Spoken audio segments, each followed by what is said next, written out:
Chers téléspectateurs, je voudrais vous saluer en cette nouvelle année dans le beau et précieux nom de Jésus-Christ. Vous êtes à l'écoute de la voix du Christ par les ondes. Il est bon qu'en cette nouvelle année, nous puissions nous consacrer sur ce qui est essentiel, c'est-à-dire rechercher Dieu de tout notre cœur. C'est pourquoi notre thème aujourd'hui, c'est chercher Jésus de tout votre cœur, parce qu'il est le pain de vie. Nous recherchons beaucoup de choses et nous nous souhaitons bien des vœux, mais parfois nous les souhaitons en riant, en rigolant même, parfois, parce que celui qui émet ces vœux-là n'y croit pas, encore moins celui même qui reçoit, parce que sa vie est comme un tournant, chaque fois, chaque année, les mêmes vœux, mais la situation ne change pas. Votre situation peut changer si vous décidez un jour de rechercher Jésus de tout votre cœur. Ce n'est pas seulement prononcer son nom, ce n'est pas seulement dire je le connais, ce n'est pas dire seulement j'ai entendu parler, mais c'est de le connaître de tout votre cœur, de le chercher de tout votre cœur. Il est le pain de vie. Nulle personne ne peut vivre sur la terre sans manger. Il y a la nourriture naturelle, il y a la nourriture spirituelle. Et Jésus-Christ est notre nourriture spirituelle parce que le corps a besoin de nourriture pour vivre, tout comme l'âme aussi a besoin de nourriture spirituelle pour vivre. Donc ensemble, nous allons parcourir la parole de Dieu et voir en quoi et comment nous pouvons rechercher Jésus-Christ. Je vous invite dans le passage de Jean 6, verset 24. Jean 6, chapitre 6, verset 24. Il est dit, quand les gens s'aperçurent que ni Jésus, ni ses disciples n'étaient là, ils montèrent dans ces barques et allèrent à Capernaum à la recherche de Jésus. Ce passage que vous trouvez dans Jean chapitre 6, c'est après que Jésus ait multiplié du pain et du poisson pour nourrir 5000 âmes en ce temps-là. C'était les hommes. Et Jésus, avec ses disciples, sont passés à l'autre rive. Donc, mais ceux-là qui étaient avec lui de l'autre côté du lac se demandaient où ils étaient. Alors, comme il y avait des barques sur le lac, ils ont pris les barques et ils allèrent à Capernaum. Capernaum, entre parenthèses, qu'on appelle la ville de Jésus. Si vous avez visité Israël, certainement que vous avez vu cette ville-là. C'était une ville cosmopolite, proche du lac de Tibériade, où il y avait beaucoup d'activités et il y avait beaucoup d'étrangers. Et c'est là aussi qu'il y avait aussi beaucoup de maladies, d'infirmes et autres. Et Jésus a manifesté la puissance, alléluia, de guérison et de délivrance dans cette ville. Donc, ils étaient allés à la recherche de Jésus. Mais Jésus savait que pour certains, c'était une recherche réelle. Mais pour d'autres, c'est parce qu'ils ont mangé du pain et ils étaient rassasiés. Ils savent qui peut produire le pain. Et ils sont allés vers lui. Mais c'était du pain qui nourrissait leur corps de façon naturelle. Mais il y a que Jésus lui-même est le pain de vie. N'a-t-il pas dit aux disciples, prenez mon corps, prenez mon corps, prenez ce pain, ceci est mon corps qui a été meurtri pour vous. Et à ce temps-là, c'était une parole incompréhensible, inacceptable, si nous voyons cela de façon naturelle. Mais spirituellement, cela se comprend, parce que Christ vit en nous et nous devons l'avoir en nous totalement. Donc, si nous poursuivons, dans Jean 6, verset 25, il dit, il le trouvait de l'autre côté du lac et lui dit, Maître, quand es-tu venu ici? Jésus lui répondit, en vérité, je vous l'ai dit, vous me cherchez, non parce que vous avez vu des signes, mais parce que vous avez mangé du pain et que vous avez été rassasiés. Beaucoup vont être attirés à Christ, soit par la nourriture, soit par les signes et les prodiges, et soit par la conviction sur la parole, par le Saint-Esprit. De quelque manière que vous avez pu être attiré à Christ, il faut reconnaître qui il est et demeurer en lui et marcher avec lui toute votre vie. Si si vous le faites, même si à un moment donné, il vous a plus été donné à manger ou faire autre chose, vous savez que vous êtes allé à la source et vous avez l'essentiel en vous. Donc, au verset 27, il nous est dit, travaillez non pour la nourriture périssable, mais pour celle qui subsiste pour la vie éternelle, celle que le Fils de l'homme vous donnera, car c'est lui que le Père lui-même, Dieu lui-même, a marqué de son empreinte. Donc, si Dieu a approuvé les actes, les œuvres de Christ, ça veut dire que Christ a obéi. Christ a marché selon la volonté du Père. Et il nous invite tous à travailler, non pour la nourriture périssable, mais pour celle qui subsiste, pour la vie éternelle. Cela veut dire qu'il y a une vie éternelle, et une vie éternelle qu'on ne peut obtenir autrement, alléluia, que par Jésus-Christ. Ce n'est ni par la religion, ni par la lignée des pères, ou par le pays d'où tu viens.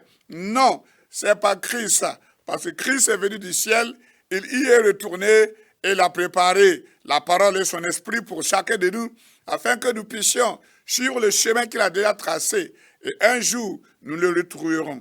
C'est pourquoi il est écrit, travaillez non pour ce qui est périssable, mais pour ce qui subsiste, pour la vie éternelle. Cette vie éternelle que le Fils de l'homme nous donnera, car c'est lui que le Père, Dieu lui-même, a marqué de son empreinte. Si Dieu a approuvé quelqu'un, qui peut le désapprouver? Personne. Et Dieu a approuvé son Fils. Au baptême de Jean, au Jourdain, quand Christ est sorti de l'eau, il est dit que par la parole, que le Saint-Esprit est descendu sur lui comme une colombe. Et une voix s'est fait entendre, voici mon Fils en qui j'ai mis toute mon affection. Il lui dit encore, que devons-nous faire pour accomplir les œuvres de Dieu? Jésus leur répondit, l'œuvre de Dieu, c'est que vous croyez en celui qu'il a envoyé. Quelles que soient les œuvres que nous faisons, quelles que soient les œuvres que nous posons, si nous ne croyons pas en Christ, si nous ne croyons pas en Christ, à celui que Dieu a envoyé, nos œuvres sont des œuvres vaines, sont des œuvres inutiles. C'est des œuvres qui vont juste satisfaire la chair. Satisfaire la chair. Or, la chair ne peut pas accomplir les œuvres de Dieu. C'est par l'Esprit qu'on accomplit les œuvres de Dieu. Nous allons plus loin en voyant toujours dans l'évangile de Jean, chapitre 6, verset 33. Il est dit, en effet, le pain de vie, c'est celui qui descend du ciel et qui donne la vie au monde. Qui est descendu du ciel? C'est Christ. Parce que Christ, Jésus-Christ, il est venu sur la terre, bien sûr, à travers une femme, Marie, que Dieu a choisie. Mais aucun homme terrestre ne peut se prévaloir d'être le père biologique de Jésus-Christ. Joseph n'était que son père adoptif, qu'il a enseigné, qu'il a éduqué, qu'il a appris à travailler dans son atelier de charpenterie. Mais le vrai père, le père réel de notre Seigneur, c'est Dieu lui-même, Dieu le Père. Et il est aussi notre Père, maintenant que nous confessons Christ comme Seigneur et Sauveur. Avant la fin de ce message, il faut que tu réfléchisses à ta position. Est-ce que Dieu est ton Père? Ce n'est pas de vaines paroles. C'est par Christ que nous pouvons être l'enfant du Père. Jésus leur dit, c'est moi qui suis le pain de la vie. Celui qui vient à moi n'aura jamais faim. Et celui qui croit en moi n'aura jamais soif. C'est la soif spirituelle, la faim spirituelle. Si Dieu a créé chacun de nous avec un vide, avec une conscience, alléluia, que le diable a occupé par le péché, mais nous pouvons vider notre sac, comme on dit. Nous pouvons vider notre poubelle. Nous pouvons vider ce qui est sale et pour remplacer par Dieu lui-même. Parce que Dieu a créé le cœur de l'homme avec une position privilégiée pour lui-même, une place privilégiée pour lui-même. Mais si ce vide-là est occupé par quelqu'un d'autre, Dieu se met à l'écart et il attend maintenant notre décision. Il attend maintenant notre approbation. C'est pourquoi nous devons savoir que Christ, qui est le pain de vie, il nourrit notre âme. Il est de l'eau vive. Il nous étanche notre soif de chercher le surnaturel, notre soif de chercher Dieu, le Créateur. Parce que chacun de nous, si tu ne connais pas Christ, tu sentiras à un moment donné qu'il y a quelque chose qui manque. Même l'athée, même celui qui dit qu'il ne croit pas à Dieu, il sait qu'il y a un être naturel, un surnaturel qui surplombe tout être vivant sur la terre. Même s'il est athée, il sait que malgré tout, ces théories scientifiques ne peuvent pas justifier l'existence du ciel et de la terre. Si nous progressons maintenant au verset 36, il dit, « Moi, je vous l'ai dit, et vous m'avez vu, pourtant, vous ne me croyez pas. » En son temps, les gens qui vivaient avec Jésus, ils ont vécu avec lui. Mais malgré tout, ils ne croyaient pas. Ils ne croyaient pas. Donc, pourtant, il était l'envoyé de Dieu, mais les gens ne croyaient pas. Pourquoi il s'est choisi 12 disciples qui étaient avec lui, qui dormaient avec lui. Il n'y avait pas de secret entre lui et ses disciples. Et chaque fois qu'ils ne comprenaient pas, ils demandaient. C'est pourquoi aujourd'hui, il nous est permis, il nous est loisible de chercher, de fouiller, de rechercher Jésus de tout notre cœur. Si nous voulons le faire, Dieu nous donnera la capacité, Dieu nous donnera le désir de le faire. Il n'y a que, premièrement, il a donné sa parole.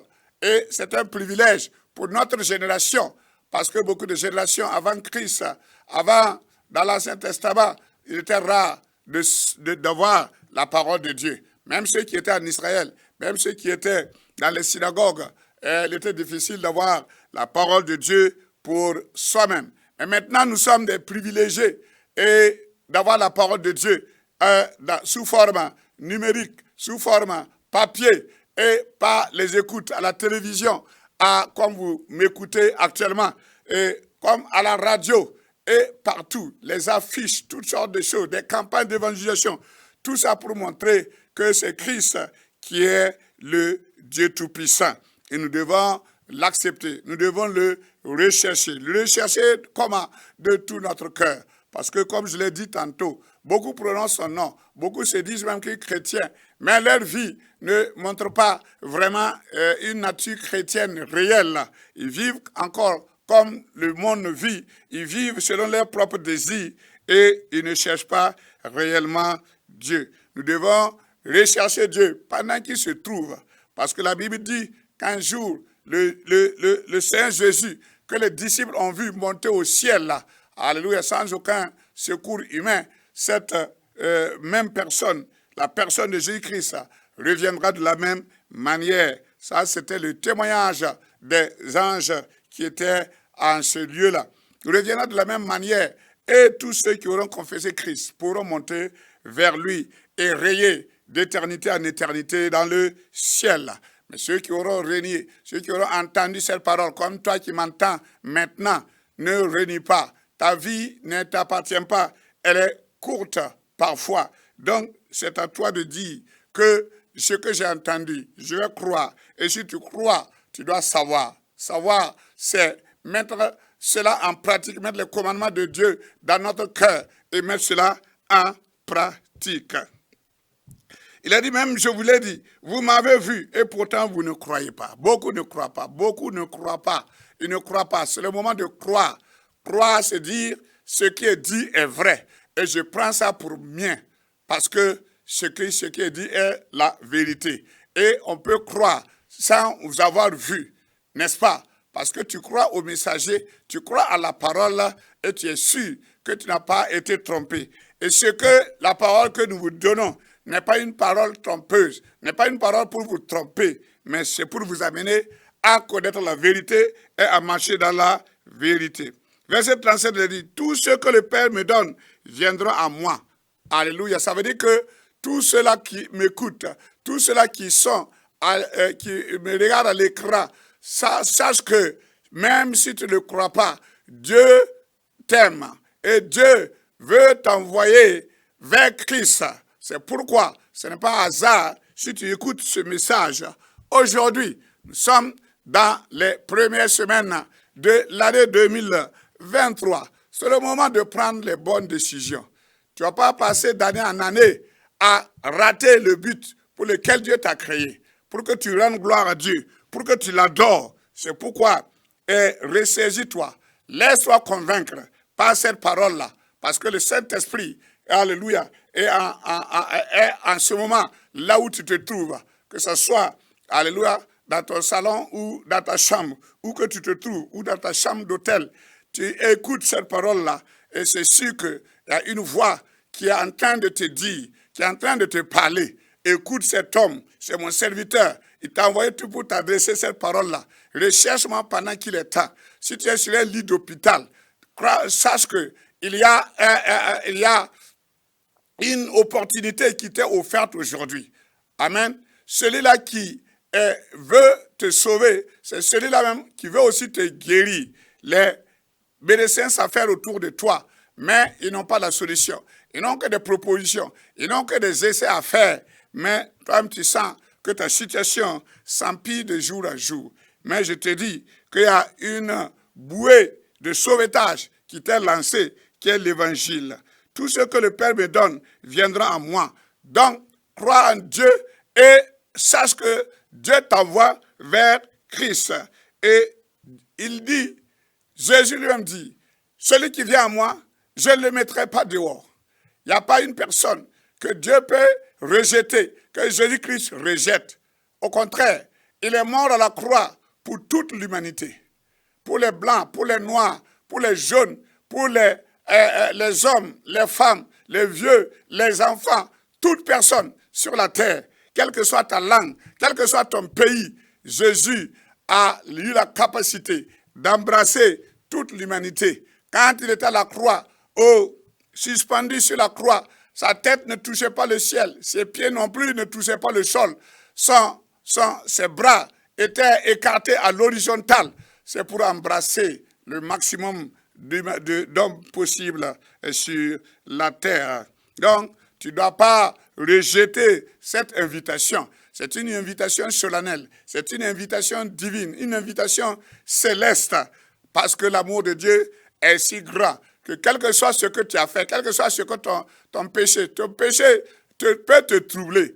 Ce que tu as commis comme faute, comme difficulté, cela peut te troubler et troubler ton entourage. Et tu peux même avoir été rejeté à cause de cela. Mais je te dis aujourd'hui, ton péché ne trouble pas Dieu. Tes fautes ne troublent pas Dieu. C'est pourquoi il a une solution pour toi ce jour-là. Or, la volonté du Père qui m'a envoyé, c'est que je ne perde aucun de tout ce qu'il m'a donné. Sache que si tu viens à Christ, il fera en sorte que tu ne seras pas perdu. Il te conduira dans toute la vérité. Parce qu'il nous a donné son Saint-Esprit qui va nous enseigner, qui va nous conduire, qui va nous guider, qui va nous éclairer, qui va nous révéler. Alléluia. Et quand tu nous révèles les choses, quand les choses sont révélées, alléluia, nous avançons avec assurance vers le but pour lequel Dieu nous a créés. Nous avançons toujours dans l'évangile de Jean, chapitre 6, et nous continuons. Nous allons maintenant au verset 44, pour ceux qui me suivent et qui notent. Il a dit, personne ne peut venir à moi, à moins que le Père qui m'a envoyé ne l'attire.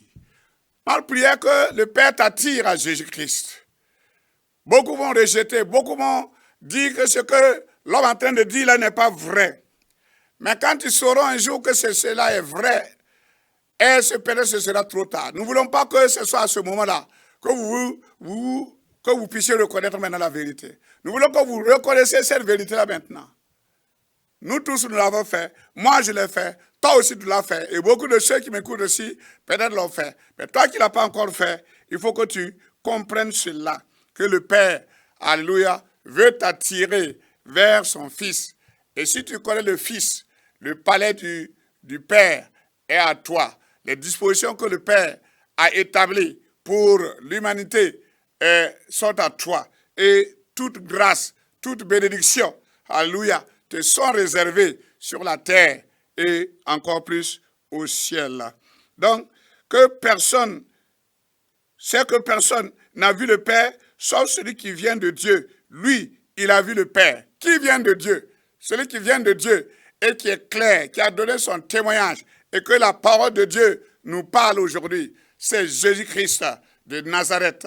Lui qui est né à Bethléem, grandi à Nazareth, accompli son ministère à Capernaum et à Jérusalem et a été crucifié au faubourg de Jérusalem. C'est lui qui a été enseveli dans le tombeau de Joseph d'Arimathée. Mais le 3e jour, il est ressuscité et aux yeux de tous, il est monté au ciel. Et c'est une vérité incontournable. Accepte cela et tu verras un changement radical dans ta vie. Alléluia. Jésus n'a pas attendu que quelqu'un déclare à sa place. Lui-même, il a dit, en vérité, je vous l'ai dit, celui qui croit en moi a la vie éternelle. Celui qui croit en moi, celui qui croit en Jésus a la vie éternelle. Même si on ne te le dit pas, tu sais que après la vie sur terre, il y a une autre vie qui t'attend à celui qui n'a pas accompli la volonté de Dieu. La mort est atroce. Mais à celui qui accomplit la volonté de Dieu, il part dans la paix, dans la joie, sachant qu'il retrouvera le Créateur, qu'il retrouvera son Seigneur Jésus-Christ. Alléluia. C'est l'Esprit qui fait vivre. Et Jésus dit, je suis le pain de la vie. Je suis le pain de la vie et c'est l'Esprit qui fait vivre. L'homme n'arrivera à rien. L'homme par lui-même ne peut arriver à rien. Même si les hommes vont t'aider, même si tu as de l'argent, même si tu as des diplômes, même si tu es élevé en quoi que ce soit. Amen. En effet, Jésus savait dès le début qui étaient ceux qui ne croyaient pas et était celui qui le trahirait. Donc il savait qu'il allait le trahir. Mais toi, le Dieu vivant, le Dieu de grâce, te cherche encore. Il t'interpelle encore. Et te dit, viens à moi, vous tous qui êtes fatigués et chargés, et je vous donnerai du repos. Nous allons prier. Incline ta tête maintenant. Seigneur Dieu de grâce et de bonté, nous voulons te connaître. Nous voulons encore te connaître davantage. Nous te recherchons. Nous te louons, nous te magnifions. Parce que comme ta parole dit, nous croyons et nous savons que tu es le Christ. Nous te remercions, nous te célébrons. Au nom de Jésus, j'ai prié. Amen.